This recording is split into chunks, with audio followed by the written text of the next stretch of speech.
Thank you for joining us for another power-packed message from Dr. Myles Munroe, provided by Munroe Global Incorporated and MunroeGlobal.com. We transform followers into leaders and leaders into agents of change. We hope that this message is a blessing to you as you advance your life and discover your purpose. Now, let's go into the message. The 5 kingdom keys for business success. That's what we're going to focus on today. And leadership is a result of a person who have discovered these 5 kingdom keys that were introduced by God. They are necessary for personal and corporate success. These 5 keys are used by Bill Gates, Stephen Jobs. They're used by McDonald's and Kentucky Fried Chicken. These 5 keys are used by Pizza Hut, Denny's. These 5 keys are used by Coca-Cola. All the major organizations and companies in the world that are doing very well, they use these 5 principles. And yet these 5 principles came from the Bible. So what shocks me is that the people that we call the world are using them very successfully, and the folks who are claiming to be in God, they are suffering, struggling. First, let me give you my definition of leadership real quick. What is leadership? Leadership is the capacity to influence others through inspiration, not manipulation, generated by a passion which is motivated by a vision, birth by a conviction which is produced by a sense of purpose. It's a very long definition, but you want to write it all down. It took me about 25 years to write that one sentence, because that's how long it takes sometimes for you to decipher what something is. I've read so many materials and books and listened to so many DVDs and CDs and listened to some of the gurus in leadership, and I've come to the conclusion that most of them had parts of the answers. So this is my present definition of leadership after 30 years. If you look at that sentence carefully, you will discover that leadership is not something that you pursue.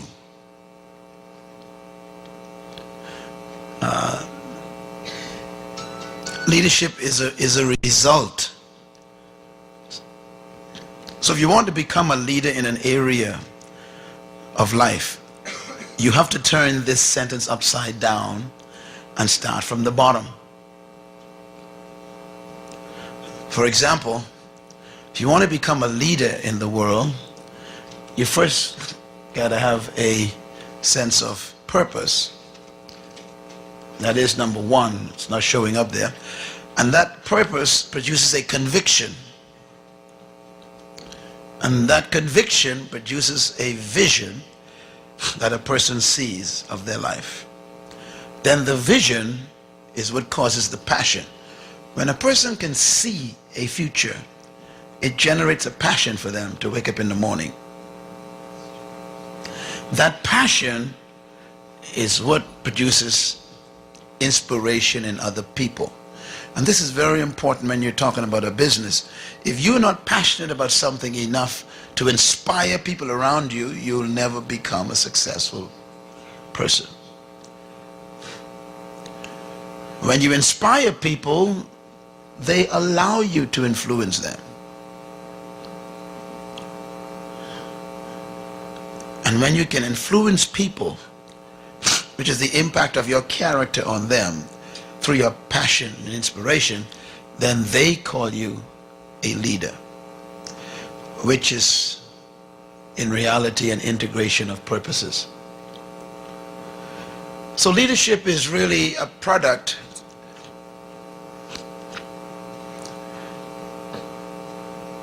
of discovering a purpose that gives you a conviction that you were born to do something, that gives you a vision that you begin to see how to do it, that produces a passion for you to go and pursue it. And that passion to pursue it inspires other people. Once you inspire people, they will give you their talents and gifts, their energies. They'll serve your vision once they've been inspired. Now, what's important here is that if you can't inspire people, then you cease being a leader and you become a manipulator. Whoever you cannot inspire, you must manipulate. Most of the people that you call leaders, I call them professional manipulators,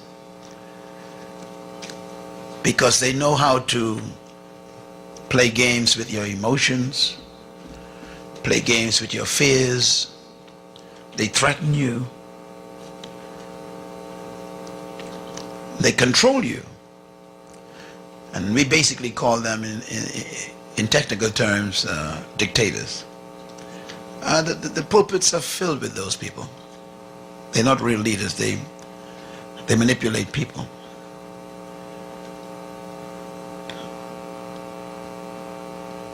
Some of the greatest leaders in the world are people who run non-profit organizations. And that's because they don't not necessarily pay the people who are working. The people work for another reason. And that reason is they're motivated by an inspiration they got from the leader. The cause draws them in. And in many cases, that is why it's difficult for pastors to explain their value to people. I'm talking about good pastors. And this is why many pastors' salaries are far below what they should be, because in the world of business, sometimes you can't measure in quantifiable form the value of that pastor in inspiring so many people to do a powerful work and not pay them. You should get paid for that because it takes a lot of skill to inspire people with vision. With that in mind, let me talk a little bit about the power of that vision in business. Business is about living your future. It's about what we heard just now, finding your core passion and pursuing it. And vision to me is a misunderstood component in leadership. So I wrote some thoughts down here from one of my books out there, and I want you to just think about them. Number one, the greatest gift God ever gave man is not the gift of sight, but it's the gift of vision. Why? Because sight is a function of the eyes, but vision is a function of the heart. Sight is limited to the capacity of the eyes, but vision is limited only by the boundaries of your imagination. Isn't that awesome? That's why I am very suspicious about my eyes. I don't trust my eyes when it comes to living. The greatest enemy of your vision is your eyes, your sight. Because sight restricts you to the present. You know why entrepreneurs are always considered crazy? Because they keep seeing things that other people's eyes can't see. That's why I tell you, vision is the heart. It's the beginning of business. You got to see something so clearly that you have to describe it to those who can't see it.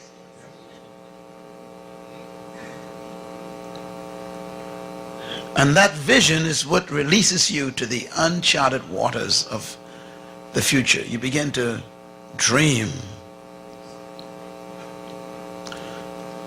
Sight captures the present, but vision captures the future. Sight deals with what is, but vision deals with what could be. I'm talking to aspiring entrepreneurs today, sitting in this room. Some of you stayed at this luncheon because you want to start a business and don't know what to do. Some of you sitting here because your business failed and you're afraid to start again. Some of you are here because you are in business but you're stuck. You owe everybody and ain't making nothing. Some of you are here today because you are business people and you're basically paying the bills and paying the creditors, but there's nothing really to show for your efforts. And then there are those here today who are in business and your business is doing fairly well and you want to go to the next level. Well, here's where you start. The business of visionary leadership. Number one, vision is the capacity to see farther than your eyes can see. That's how I define vision. You got to be able to see beyond what you can see. And secondly, vision is the ability to see beyond your eyes. And you must stop trusting your sight. You cannot see things as they are if you're going to go into business. You have to begin to see things as they could and should be. You know, we built our organization from zero. I mean, it was nothing. It was just an idea in my head, planted there by God, of course. And I saw this powerful thing, this vision. And today, everything that people laughed at me as being a dreamer has come to pass. You know, we employ over 100 people, and our business is very, very busy, and we affect millions of people. Our products are distributed worldwide, and we have to operate a number of business and companies together with that because we are so wide in our global scope that our business demanded that we see like an eagle. We got to see far all the time. Proverbs 29 says something that I want to bring to your attention. Very important verse. When I first read this verse, I was angry at God because this verse occurs twice in the book of Proverbs. And the first time it's written like this. It says, the rich and the poor have one thing in common. God made them both. And I became angry. This particular verse written by the king, he says, where there is no vision, the people throw off self-control. They throw off restraint. We call it perish, but it actually should be they throw off self-control. And they don't understand the laws of God. I believe that the poorest man in the world is not a man without money, but a man without vision, a woman without vision. That's poverty. As long as you can dream, you're not poor. You are poor when you stop dreaming. When you give up and you accept your surroundings as your future, you are poor. It's okay to be born in poverty, but don't accept it. I was born that way and I didn't accept it. Here's the verse I was referring to. Proverbs 29. It says, the rich and the poor have one thing in common. That's what the verse, Proverbs 29:13 says. I'm not sure why it's not showing up in this interesting computer they got here, but anyhow. This is not my computer. I'm not sure why it's not showing up. But that verse is very important. See, it wants to come up, but it doesn't come up. It's a very important verse. It's not coming up. Anyhow, let me quote it for you. It says, the rich and the poor have one thing in common. God made them both. Now, when I first read that, I was poor. So my reaction to that was, okay, this means that God made rich people and God made poor people. And I happened to be one of the poor ones he made. So I was angry at God. Then the verse occurs again in the book of Proverbs. This time, Solomon explains it. Solomon says, the rich and the poor have one thing in common. God gave sight to both. So now I did my little research. I said, let me go find out what this means. And when I studied in the Hebrew language, it says this. The rich and the poor have one thing in common. God made all of them, and they became rich and poor depending on how they saw. It changed my life. The difference between rich and poor is how they see. That's what the Bible taught. Vision is therefore the key to prosperity and success. I have a little note here about Hog Island. There is an island in the Bahamas that I grew up with. This little island was called Hog Island because it had wild hogs on it. It's right across from where we lived. It's a little island. And we used to put all of our garbage dump over there. You know, the city would dump all the dump over there, just garbage dump. Wild dogs and hogs over there. And it was termed, this is the legal name, Hog Island, because wild hogs are over there. Just nothing and dirt, just smelly thing. A guy came to visit the Bahamas, just to visit us. He just died about 2 weeks ago. But when he came to the Bahamas years ago to visit Nassau where I lived, he saw this dirty island called Hog Island. And he went to the government and says, look, I'd like to buy that island. And the government figured, oh, he wants to buy the garbage dump. So they sold it to him for almost nothing. And his name was Merv Griffin. Merv Griffin bought this dump called Hog Island and decided to build the first hotel on it. And then he built a second hotel on it. And then he built a bridge between that island and my island. And then he changed the name of the island just by changing it. He called it Paradise Island. It's amazing what you can do by just changing the name of an island. He saw in a garbage dump a paradise. He built these hotels and wonderful resorts, and it became a multi-million-dollar corporation, and then he sold it to another man from South Africa whose name is Saul Kirshner. He built the largest hotel in the entire region of the Caribbean on Hog Island. It's called Atlantis. 5 million tourists come to us a year looking for that little Hog Island, and they leave over $1 billion a year because of that little island. If we had seen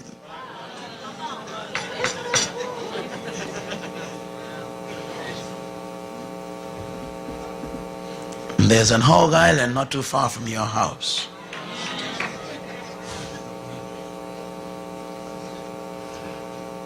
You call it the hood, or whatever you want to call it. Whatever you call it, that's what it is. Today we regret as a country and a government that we sold that Hog Island to that man who had a vision that we couldn't see. Because we never saw a hotel in the garbage. Today, Paradise Island is the #1 tourist destination in the entire Western region for the entire Caribbean. Hog Island. The rich and the poor have one thing in common. God gave them sight. One become rich, one become poor, depending on how they see. So you can see a Hog Island, or you can see paradise. Whoever sees paradise becomes rich.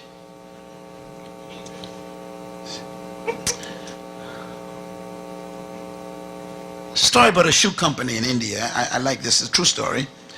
There were two young men who went to college out in the West Coast, California, and they were sitting in class one day and they decided we're going to go on a summer vacation to India. So they saved up their monies and they said we want to go and explore India. There's excitement about going to India. So these two American young guys, put on their cut-off jeans with the holes in it and t-shirt, got their backpack sorted out, and they made it just enough money to get to Bombay, and they lived in hostels because they couldn't afford hotels, and they kind of rode the trains around India to see the country, and they were so excited about massive Indian country, but they had never seen so much poverty in their lives. And one day they were sitting in the window of their hostel looking over down at the street, and they saw hundreds of thousands of poor, smelly, dirty Indians sitting in the mud there in the street, under cardboard boxes and pieces of tin, and they had never seen so much poverty. There were sores and flies over some of them, and one of the guys said to the other, he said, "My goodness, man, I've never seen so many people in one place." I mean, 'cause India has, at that time over 900 million people, almost getting to a billion. They're over a billion now, and there he was in this massive city of Bombay, massive poverty, and he said, "I've never seen so many people so poor, man. Can you see that?" He said, "Yeah." He says, "Look at that. Nobody has on any shoes, and there's mud." And the other guy says, "Yeah, man. Wow, what a shoe business."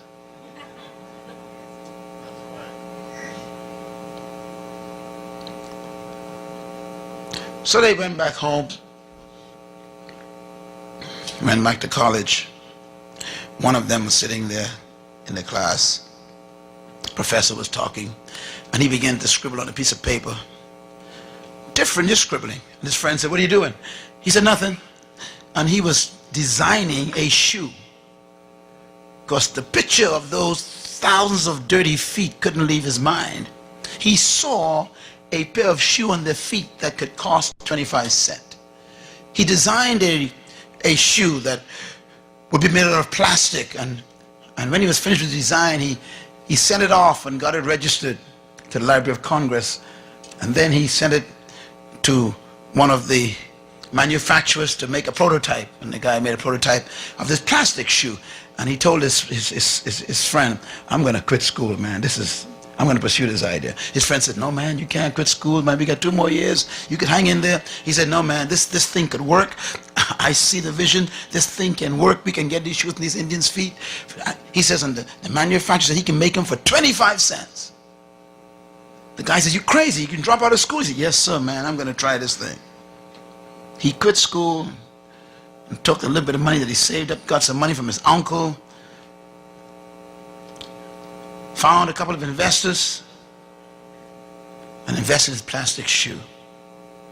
Produced his first batch, shipped it off to India, and began to sell them through a distributor there for 50 cents.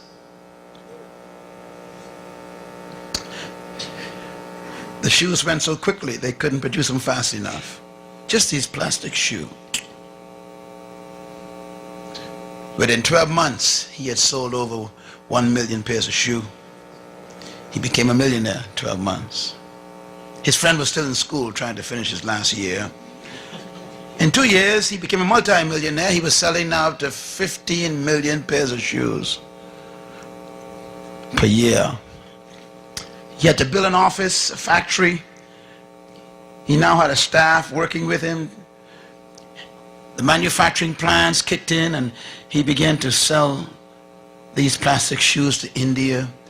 And many of you may have seen them in India. And within 2 years, he was a multi-millionaire. His friend had just finished graduating, came to look for him. So he hired his friend. His friend was an accountant, so he says, "You might as well count my money for me." His name was Tom. His last name was McCann. And so began a shoe business. Isn't that amazing that one person can see just bare feet? Another person can see a shoe company? Business. Those who have no vision will be hired by those who do. Write that down, please. Quick. Let me tell you something about vision.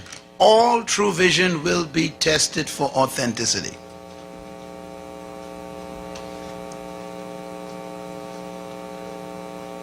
I know I told you some good stories, but those stories come with some pain. Banks who don't believe in you. I remember Merv Griffin telling the story of how many banks turned him down. Until finally one bank says, "You're crazy, but I'll take a risk." And Paradise became the most successful resort center in the entire region. Every true vision will be tested. When you start a business, brace yourself.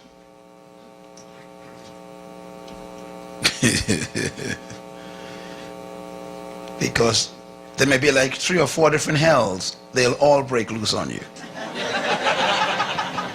Am I right? So you got to stay with your passion. You got to believe in your vision.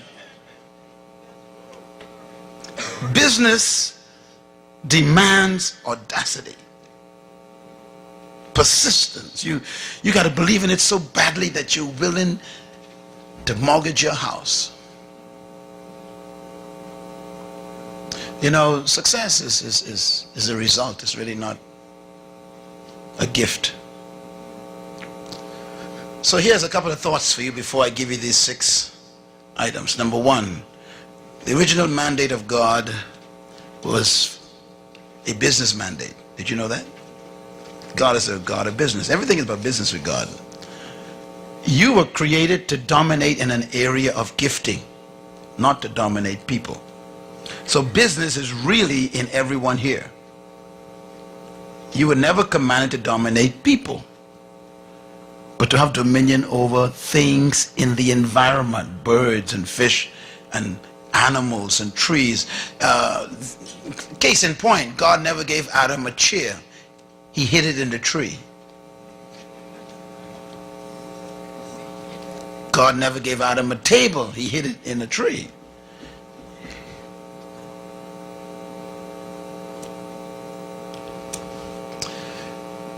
So it is my belief that you were created to dominate and manage natural resources.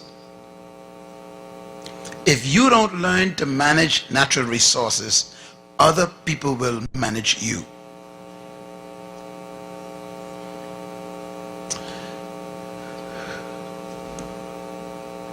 Your gift was designed to impact natural resources. And everyone in this room was born with a gift. And there is a natural resource on earth that you were designed to manage, control. Not people, but a gift that you manage that enhances the lives of people. You know, I think about this thought. You were born with the seed of your business within you. Everybody was born with business. Very few find it. Business is inherent in the human spirit. Can I put it another way? If you don't become deployed, you'll be employed. Let me try that one more time. If you don't deploy yourself, you'll be employed. And those who deploy themselves, they usually employ those who don't.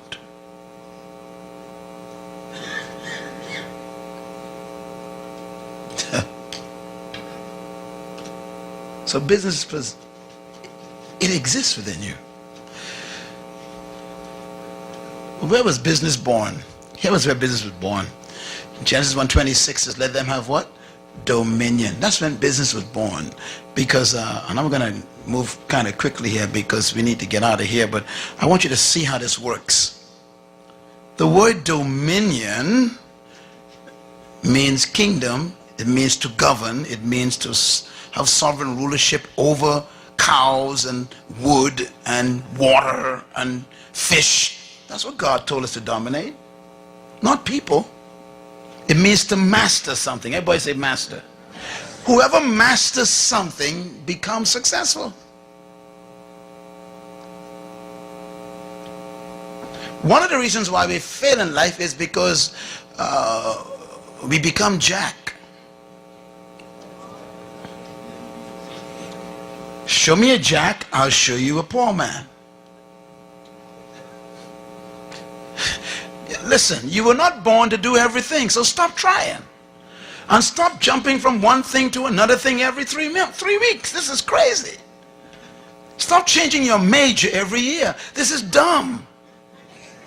It's a formula for poverty. You were born to master something. Say it. I was born to master something. Say it again. I was born to master something. See, that's what we were hearing earlier when he talks about cutting back on all these distractions. You got to find something that you master. And look at that second statement. You were created to lead in an area of what? Gifting. You got to find your gift.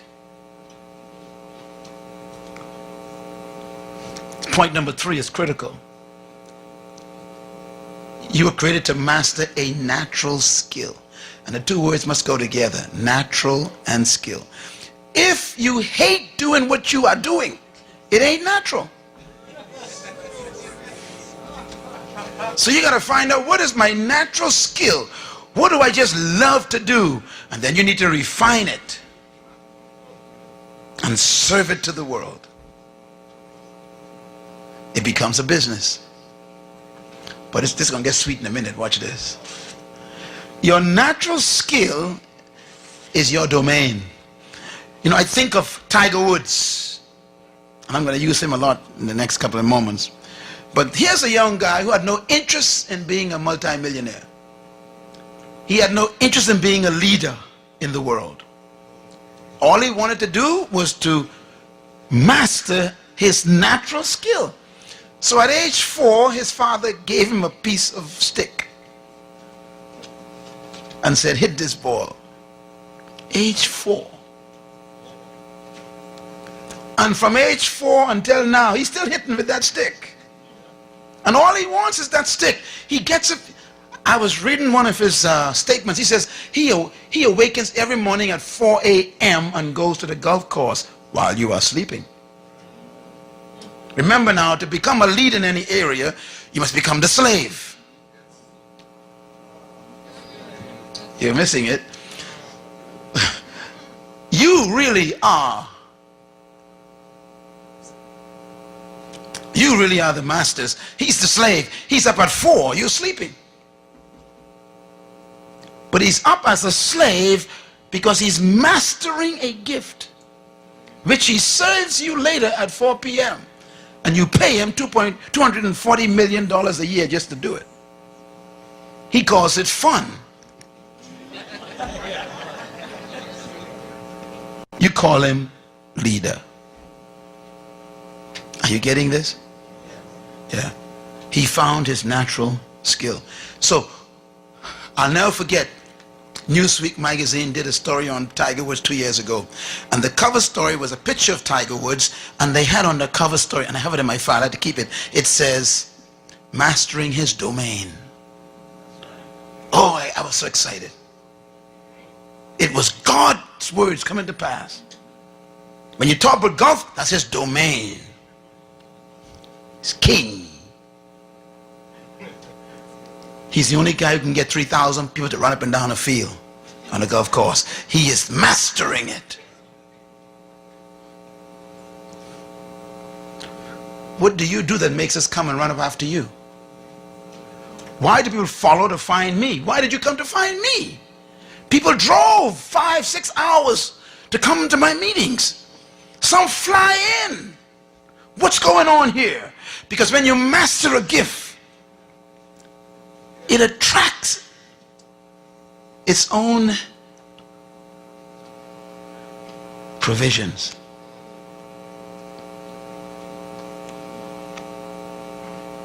Business. Sure. Write this down. The domain is your seed for business.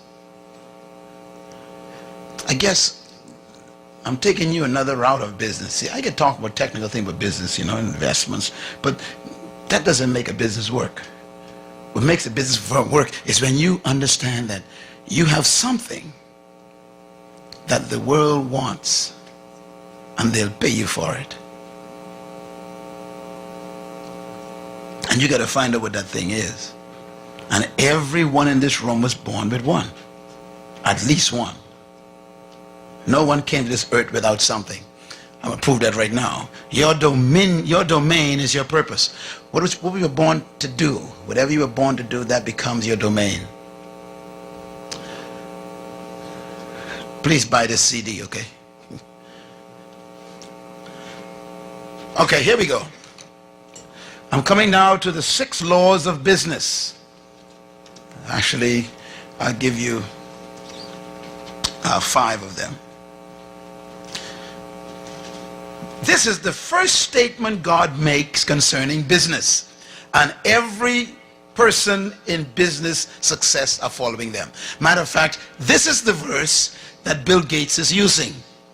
Stephen Jobs is using this for Apple computers.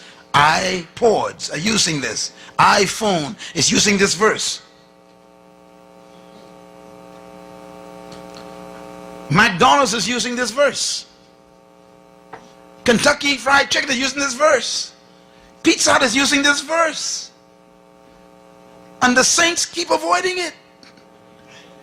They are making billions from this verse.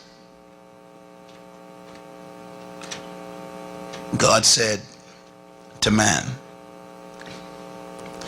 be fruitful. What's the first command? Be fruitful. Second command, multiply. Third command, replenish. Fourth command, subdue. Fifth command, have dominion. Now notice he says over fish, over birds, over fowl, over living things in the creation. Okay, but he gives this man 5 simple instructions. And then God left him. God gave man a business strategy. Now the verse before this is verse 27, right? So God created man, etc. And the verse before that is verse 26, right? And that's when God says what? Have dominion. So God tells man in 26 have dominion. In 28 he tells him a strategy on how to have dominion. He didn't leave him without the strategy. He says, here's how you dominate. Look at it carefully. He says, be fruitful, you multiply, you replenish, you subdue, and then you'll have dominion. You say it again. Be fruitful, you multiply, you replenish, you subdue, then you'll have dominion. First he said have dominion. Then he says, now let me tell you how. First you got to be fruitful, then you got to multiply, then you got to replenish, then you got to subdue, and then you'll have dominion. Who dominates golf? Who dominates Big Mac? Who dominates chicken?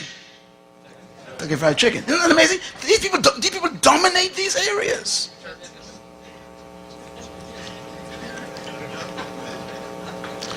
Who dominates Whopper? It's amazing that I can call a name of a product and it controls the whole area.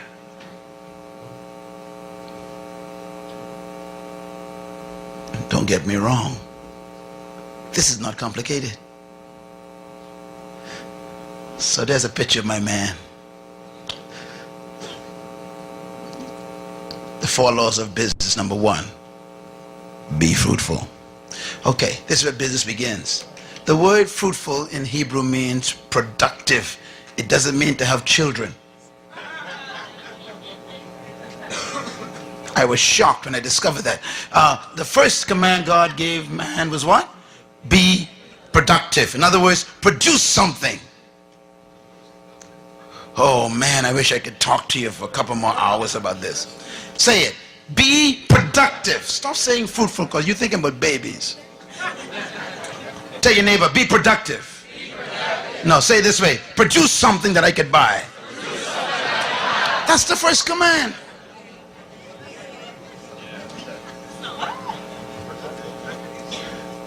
Now, here's something important to remember.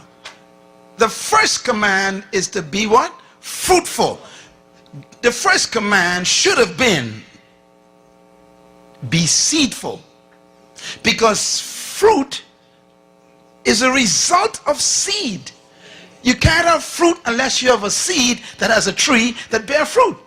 God ignores the entire first step. Look at me, man. Just get deep now. God said, look, I even ain't gonna talk about seed.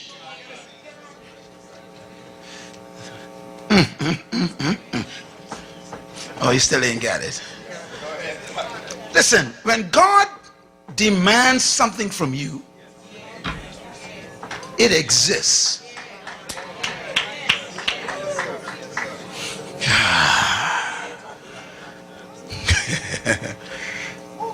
So the demand for fruit is a presumption. Some of you are getting it, that there is seed somewhere. The number one reason why there's poverty in North Tulsa is not because of a lack of investors coming in, but a lack of productivity inside.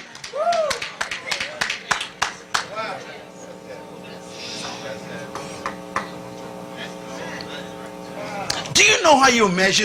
Listen. Here's how you measure a nation's wealth. Listen carefully. A nation's wealth is measured by 3 letters, all nations. Gross national productivity. In other words, if the nation ain't producing, they call it poor in the UN.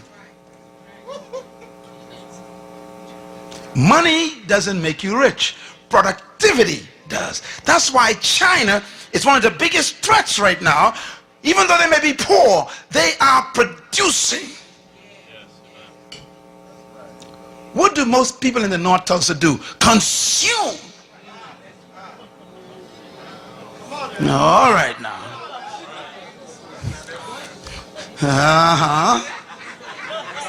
You keep going to the bank to borrow money to buy stuff that isn't productive. I mean, if you're going to buy a vehicle, buy a truck so you can become one who collects garbage to produce a business.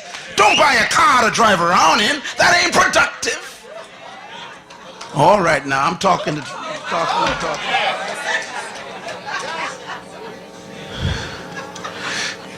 The command presumes that seed exists in you right now.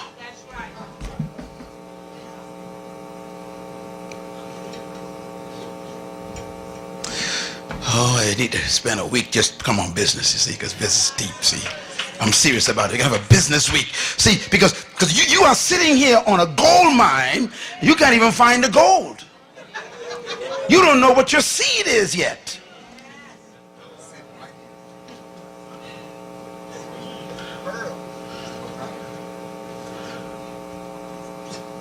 There's a seed. That's your business. And God says, show me the fruit of it. Produce something.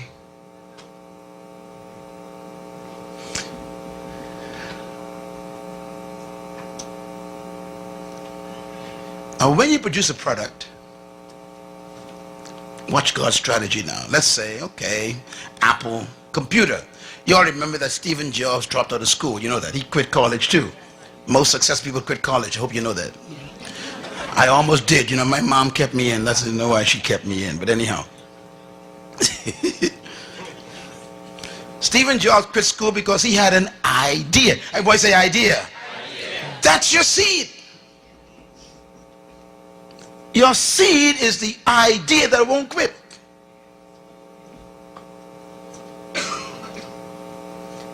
this guy had an idea. He went to visit a plant to see a computer. Stephen Jobs is an interesting guy, young fella in college, and he went and he saw this computer, and the computer was big as half of this room. He looked at it, he says, why can't they reduce that to the size of a desk? And he walked out. And he kept seeing visions of that great massive computer the size of a room on a desk. I wonder what you see that won't leave you alone.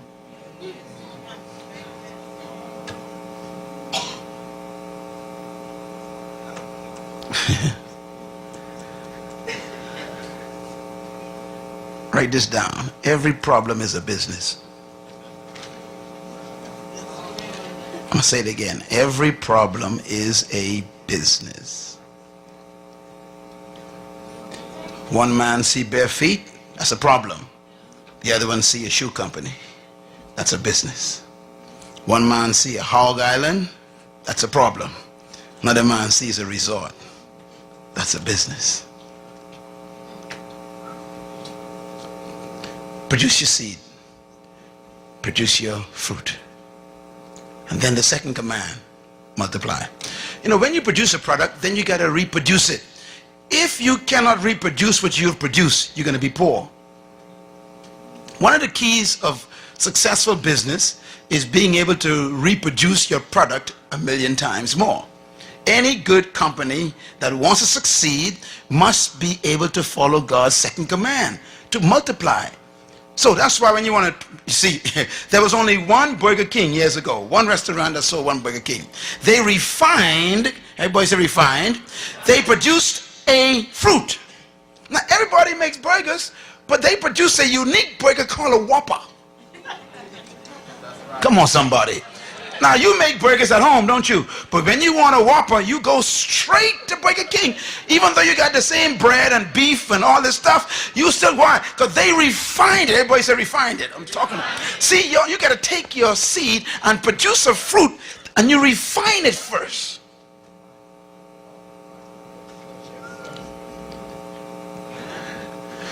If you're going to be a cosmetologist, you still ain't going to be wealthy. Because anybody can be a cosmetologist. You got to find what kind of cosmetologist you will be. What are you going to specialize in?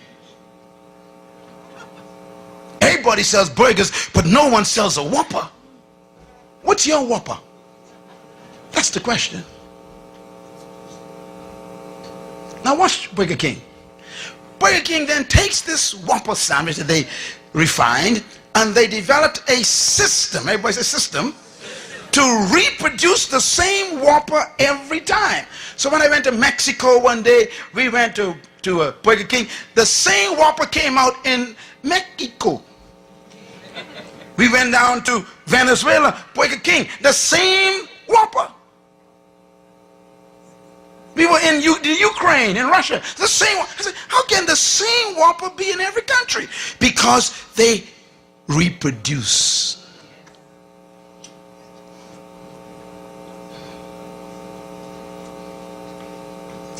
iPod.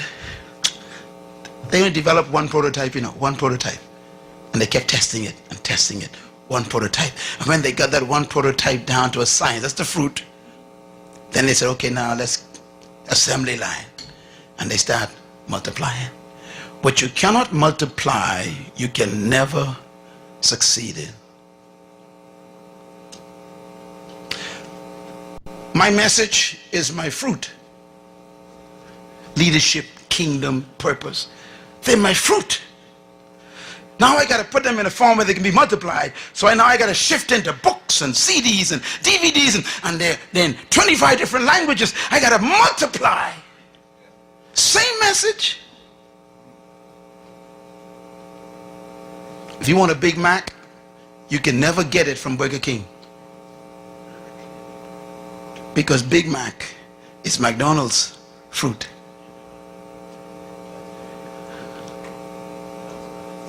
And they keep reproducing it. God's third command, replenish, is a big one. If you're going to be successful in business, you got to be able to distribute your product. You got to develop a distribution system.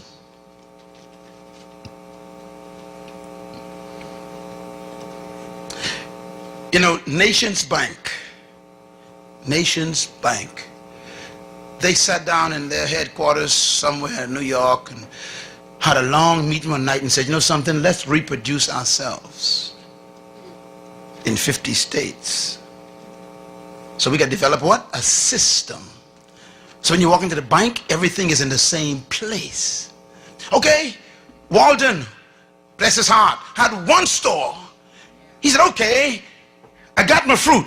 I got a store where you can actually come in and get wholesale prices, man. The guy had one store. That's number one. Number two, he decided, I want to follow God's second command. I want to multiply. So he created a system to reproduce Walmarts all over the world. Number three, he said, now I'm going to distribute my products to those stores.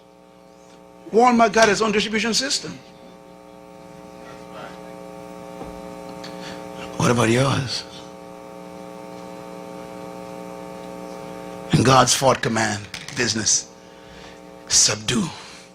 Subdue means you control the market. To subdue means to control. If you do not control your market, you will die poor. Simple, isn't it?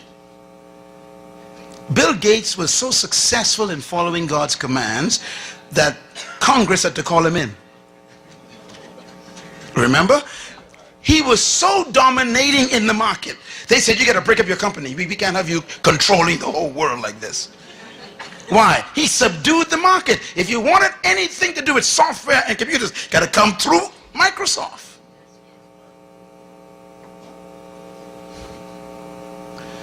Can I put it another way? Subdue means when anybody wants a product like yours, you're the first one they think about.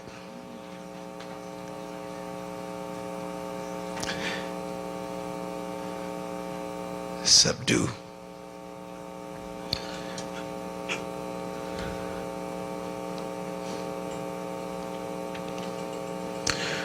So Ford Motor Company says we're going to subdue the truck market. So they focus on trucks. Mercedes said we're going to focus on luxury cars. Lexus say we're going to be focusing on quietness. Everybody got their little unique burger, see? What's yours? Listen, stop going into just shoe business. You're going to lose. Everybody's selling shoes. You got to find a unique kind of shoe. In other words, I'm only going to sell shoes for babies. Now you got your niche. You got your whopper. Stop selling shoes for everybody. You're confusing the market. I only sell shoes for teenagers. You got your whopper. Now you got to reproduce that every time. Open 4 stores. Then you got to distribute. Make sure that you can get the shoes in every store on time. Then you have to control the market. If you want shoes for teenagers, you got to come to me. I got the most current. I got the widest variety. This is where you come. That's business. By the way, this applies, you know, I'm not in a pastor's conference, but I teach the pastors too. Your church got to follow this. Your church got to have a unique fruit that makes it different from every other church. But everybody clapping and singing. You better have something that is so different, and then when you open another branch, you can reproduce the same spirit.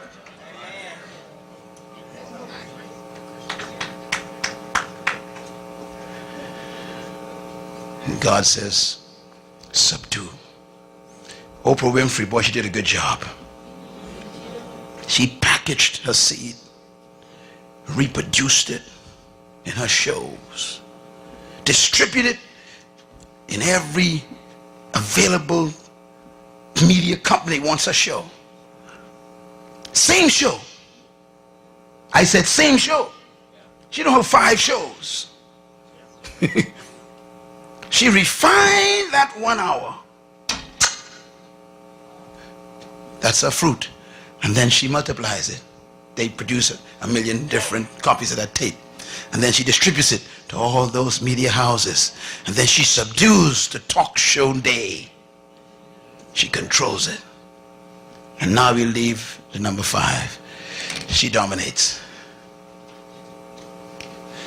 Microsoft dominates. iPod, Stephen Jobs dominate. What are you going to dominate? T.D. Jakes called me up one day. He says, Myles, I'm about to have a leadership conference on a cruise. And the first person that came to my mind was you. That's when you know you are dominating in the field, is when your name comes to mind first. If someone says, let's eat a Whopper today, you ain't got to decide where you're going anymore.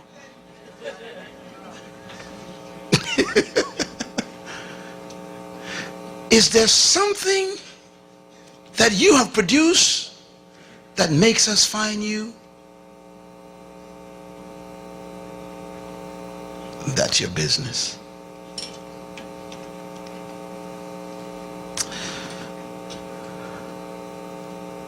Let me close with this, and then I'll come back next week. There's my girl Oprah. Little abandoned girl abused by her parents. All she had was what? Idea.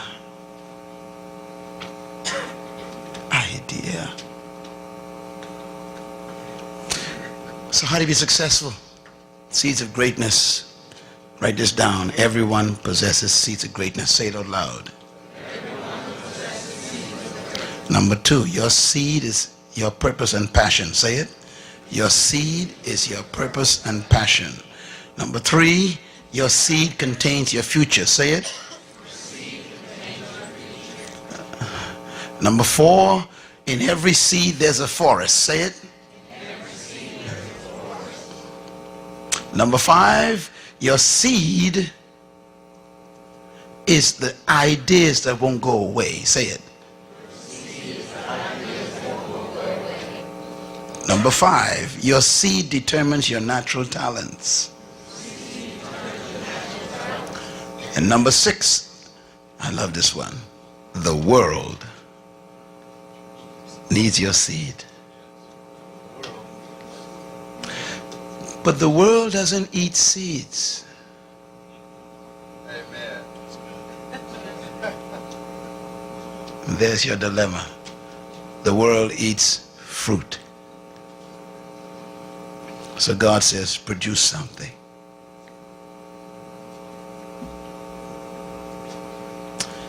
And finally, your seed is your business.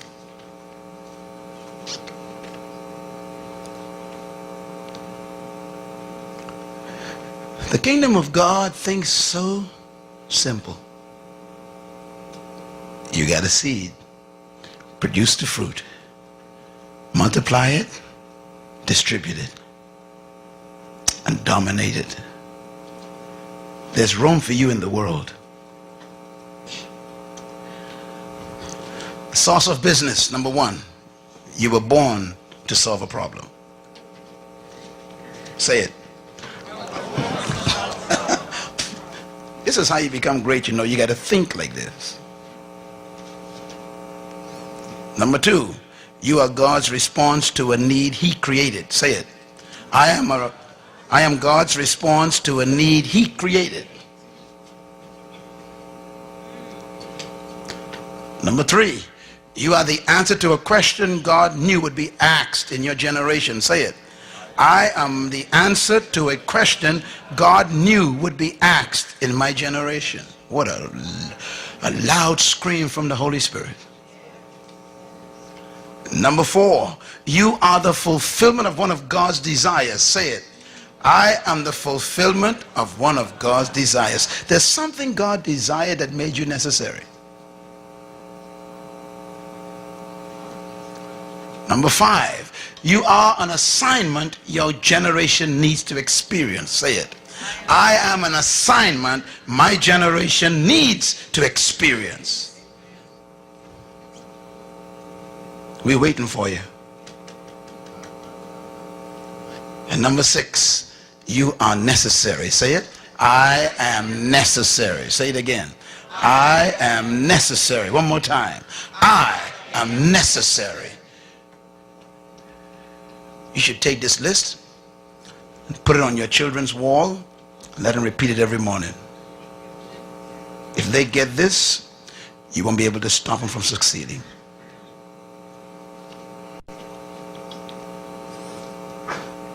Business is finding your seed, making it a fruit, multiplying it.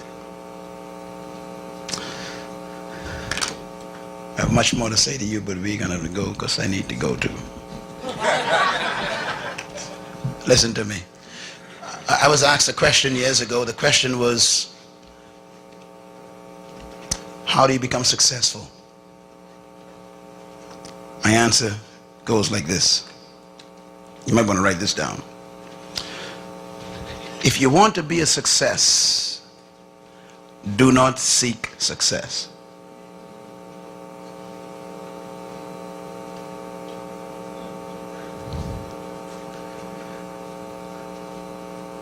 Seek to become a person of value. That's it. I repeat, if you want to be a success, do not seek success. Seek to become a person of value.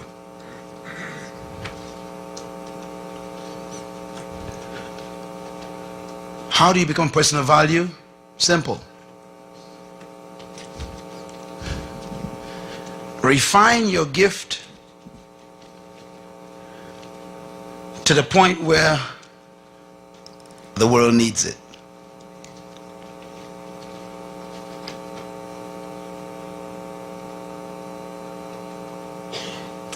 I think any of you who studied economics knows this, that money follows value. Wealth follows what? Value. So don't go after money, just become valuable. They'll find you. So you got to develop yourself and refine your gift so well that they come look for you and they pay you to be yourself.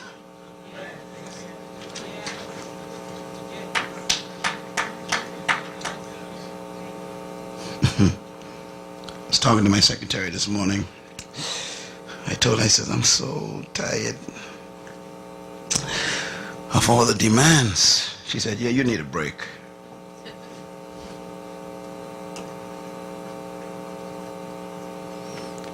She yesterday told me I have 987 invitations for 2008.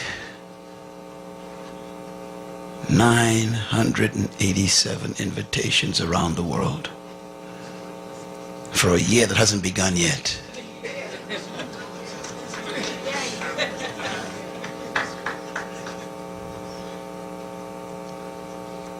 Make yourself a person of value, and they look for you.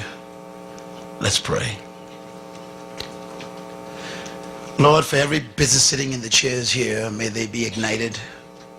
Germinate every seed. Let this be the conference where the seed becomes a tree. And Father, I pray that when I come back to this city or visit the cities represented here, that there will be stories coming out saying, look at my Tomacan shoes, look at my Paradise Island, and look at what God has done with my seed that has become a fruit. I give you thanks now that the businesses in this church and in this city would emerge. Because our fruit is not for us, it's to feed the world. We are servant leaders. Thank you again for this great conference. We give you praise. So be it. Mount Airy, New Jersey. I was in a packed room, bigger than this, packed to the walls. I'm the main speaker. They said, speak on potential and business. I said, sure. And I spoke that night on discovering your seed, and finding your gift, and developing it, and multiplying it.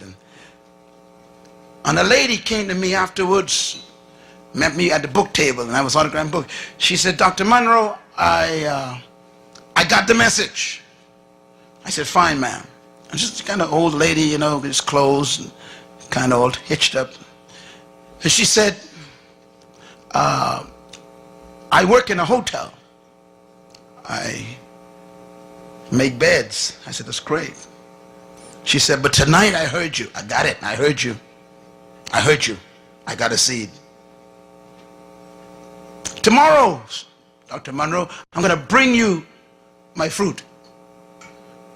I said, okay. So the next night, limousine pulled up. I jumped out. Some of the aides, bodyguards there were at the door. And this lady was standing in the crowd. People who knew me wanted to shake my hand. And I saw this lady, and she had this paper bag in her hand. She says, Dr. Munroe, here's the fruit that you talked about last night. This is my fruit.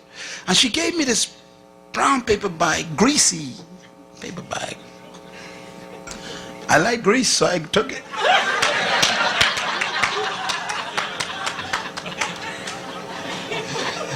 And I gave it to my aide, and we went into the meeting, had the meeting that night, and did the second session on maximizing your business. I went back to the hotel room, opened that bag. I was tired, took my clothes off, and picked up the bag, and in that bag was 6 cookies. I'm thinking, okay, cookies. I got 1,000,000 cookies. I took one bite of those cookies.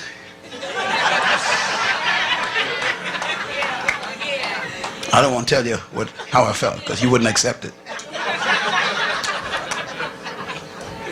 But I tell you what, I had an experience.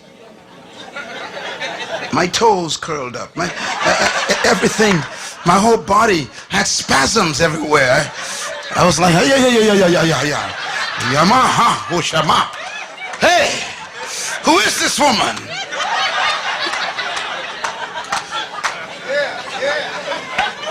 I took another bite. The whole room began to spin. I'm like, oh God. There was stuff in that cookie that even God didn't make yet. She had it perfect.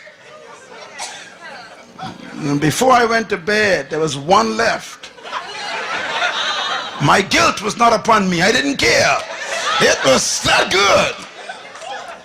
I went back to the final session. I said, I want to find the lady. Who's the cookie lady? And she's in the back there, said, me, Dr. Munroe? I said, bring that lady up here. She came up forward. I said, lady, I don't know what you put in them cookies, but let me tell you something. You found your fruit. And I told them that night before I left, listen carefully, what you do with your fruit when you first develop it, I said, give it away free. Volunteer your fruit away. Please remember that. You give it away free. So I left Mount Airy, and 12 months to the date, I was invited back to be the same speaker at this massive conference again. I came there to speak. They wanted session number 2 on business and potential. Place was packed. I'm excited. I mounted the stage, began to speak, and everything was exciting. The second night, we pulled up. Limousine opened the door, the bodyguard standing there, and this crowd of people were standing there to get books autographed and to shake my hand. And there was this lady in a nice hat, this pink hat, man, with black stuff on it, and she had on this nice suit with black buttons and trimming, a pink suit with black. Whoa, she looked like a queen. And she had this bag in her hand, and this lady began to say, Dr. Munroe, Dr. Munroe. And they were holding her back. And I said, let that lady through, whoever she is. She had looked nice, and she bought this bag. She says, I bought this bag for you, sir. I said, thank you, ma'am. She said, don't you remember me? I said, no, I don't know who she was. She says, you don't? I said, no. She said, I'm the cookie lady. I said, stop it.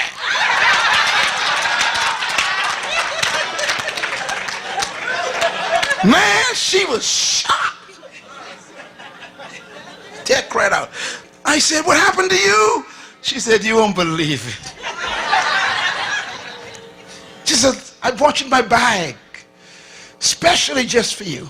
I opened the bag, and there were these boxes of neatly packaged cookies with nice design and everything. And she said, my cookies are being distributed to all the major stores in the city. I employ 258 people. She said, and my company's already hit $3 million. She said, all because of you. She says, and therefore I want to give you something. And she went in the purse and bought out this envelope. She said, this is just a token of my gratitude to you. Thank you so much. I'm just a cookie lady, that's all. Multi-millionaire in 3 years. Just a cookie lady.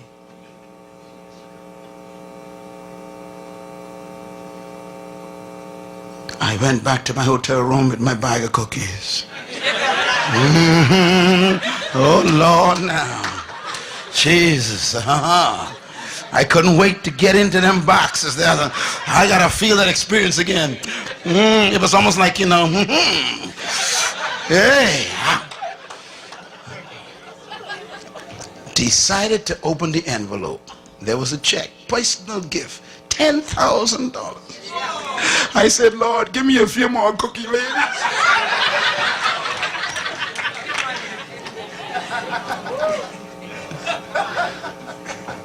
Mount Airy, New Jersey. Today, her cookies are in all the major stores. She's now being chauffeured, full of the Holy Ghost, sleeping on a seat, working in a hotel, because no one told her that she was carrying her seed. I pray when I come back to Tulsa, you will have your pink bag, and I want to see your cookies. Thank you very much. God bless. Thank you once again for listening to this message, as we hope that it has been a blessing to you. Our goal is to show you new paths and opportunities so that you can discover your purpose. It is your love, support, and partnership that makes Munroe Global possible. Please visit us online at www.munroeglobal.com for more product, partnership, or to join us at one of our live events around the world.